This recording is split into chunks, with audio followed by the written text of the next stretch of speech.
and you have not and you have not learned it yet. But now when you learned it, you're gonna see that this video consists of explosive movements, all from the beginning to the end. Why explosive movements? Because all explosive movements are done with lightweight, not with heavy weights. To give you a little example about that, it's like you see when you grab something light, you move real fast. And when you start getting heavier, you go slower. You see? So explosive is always fast. You see? So it shows you right there that the big is always not better. Not to offend you or nothing like that. I said because you're big or whatever is not better. I mean, the bigger you could get and defined and stronger is good. But right there you see, just by getting big and you don't have the parts of doing the strength part, you feel like something is missing. So doing this right here is what's going to give you that total package. So if you see the first seminar part in the exhibition that I did with the weights and everything, that's so you can see is a comparison, say how a guy like me in my age will deal with 2 times or 3 times almost my body weight compared to you being 215. You said what kind of weight you got to move in order to try to reach what I'm doing, which sometimes is impossible, but there is nothing ever impossible. So if you follow the course and everything like I was doing it, I mean, you perform better than me. So don't discourage yourself. Just, you know, follow the course like I said, and yeah, you'll be one day saying, look at what I could do. Now you cannot do it better than me because you're bigger than me, right? Okay, well then try on that one. All right. Does this style of workout works for men and women? Yes, it does. It is designed for that. The only thing that I don't advise is just like say for 2 younger guys to use underage people. No, I would advise like say from 18 years up. Okay. You know, which is basically the standard that people should be involved with weight movements and everything. The reason why a lot of people don't advise you to do it with like say those ages and under is because you're still growing and your muscles and your bones and everything is still fragile. Okay. So since you're on your peak of your growing stage, you don't want to compromise. It says you want to do something that is for an adult, and then you can run into an injury. But yes, this course is designed for men and for women, and not just only young, you know, older also. People that got injuries and want to just go ahead and say, okay, they want to get themselves in motion, get into the movement for the therapy and everything, until they can gain their strength to get their regular movements back. Yes, it's designed for both of them. Oh, all right. Do you take any aminos? Aminos, as you talking as in vitamins and stuff like that, like people like to... Well, you know, the aminos for, you know, to get pumped up and help you get all big and swole.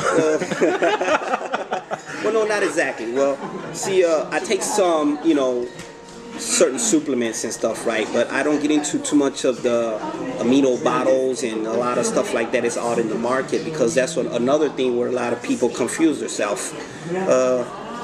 From way back, like say in my days, and even probably like say you were not born, and it's still a big story today that you go to the store to get some vitamins and you see the bottle with the guy with the big arm. So you are like, wow, if I drink that, my arm will be as big as that. And boom, there you go. You're a customer and you buy it. And you're not counting that says, is that what is inside the bottle is for you? What is inside the bottle, the only thing you got in your head is that you want a big arm. And right there your head goes boom. And next thing you know, you're doing is buying that. Well, me, I did a lot of research and stuff like that to read what is in the bottle in the back of the label. And no, I mean, you would have had to go through your pocket, your buddy's pocket, and his buddy's pocket to be able to stay in a, sort of say, in a diet of that nature, supply-wise, and your foods. So what I do is like, whatever the contents of that bottle is, I'll eat that in food. I look for my supplements and my diet separate, and I consume less of whatever aminos and stuff like that I could get for stamina, you know. Okay. So I eat pretty much like a regular guy. I probably just eat a little bit more or less than you or me or something like that. It doesn't look like, but yeah, I eat a lot.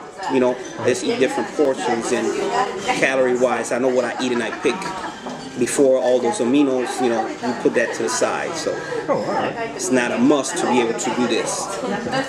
When you work out, what do you expect to get from your workout?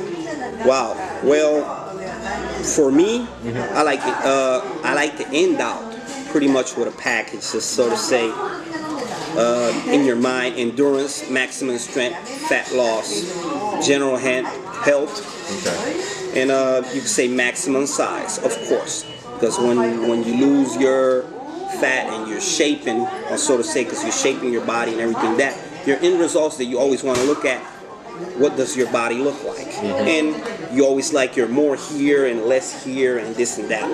So it works different for men and for women, because for guys are always more, Right. and women just want define, and then they want that fat loss and everything there. So I expect all of that in my workout. So, and then you could choose which one are there, which one applies to you. So what do you think about the pump? The pump as the muscle itself. Right. Well, see, that's wow, that's something that's been going out for years, and is I can say is a big motivating thing that a lot of guys have.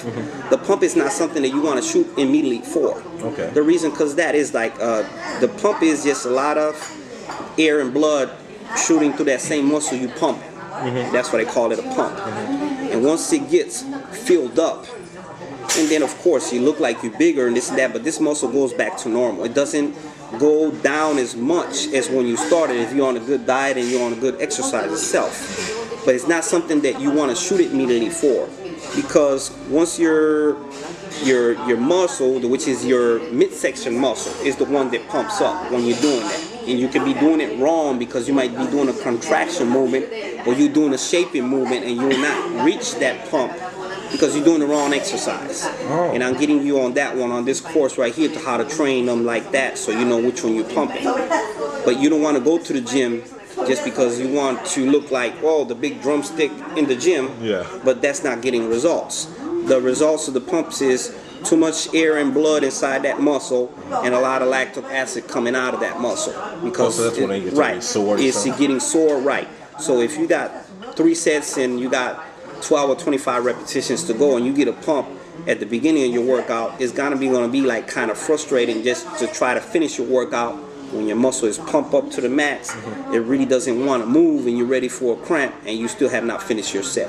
So it's not something that you really want to shoot for. The muscle, everything itself, you got to meditate. It has to be like a way of meditating your body with your muscle. You know, it's in sort of say you got to flex your mind before you flex your muscles. Okay. You see? So when you're meditating and you're in communication with that muscle, and then you're getting more gains that what you say is just getting a pump and you really don't know what muscle you worked out. So it's better the quality of training that you're doing than going to a pump. But the pump itself is just that core muscle that just got pumped up with air and blood.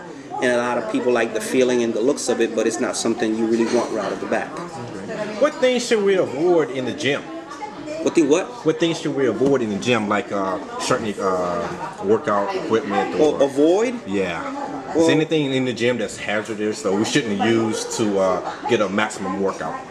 Well, you should just not listen to bad instructions, I should say, and avoid, getting too much of the stuff out of the magazines, because a lot of the stuff in the magazines that people are doing are models people doing in the magazines, and a lot of people be like, wow, I want this midsection.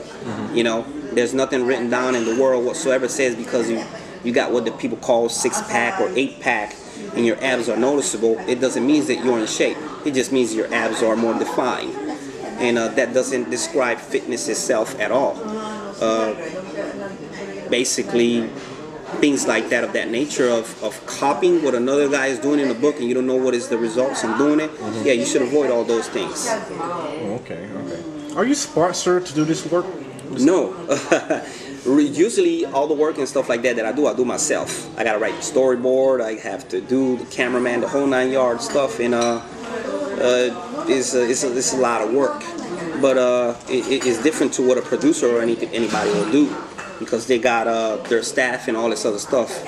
I'm on the part that you could sort of say all in one package. I got to do it all myself. So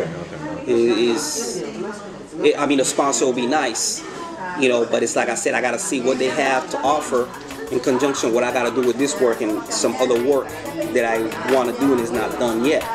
If any sponsor out there would have wanted, like, say, work in conjunction with it, I still would have to listen what they have to offer in order to be able to work with it together. Yes, of course. Okay.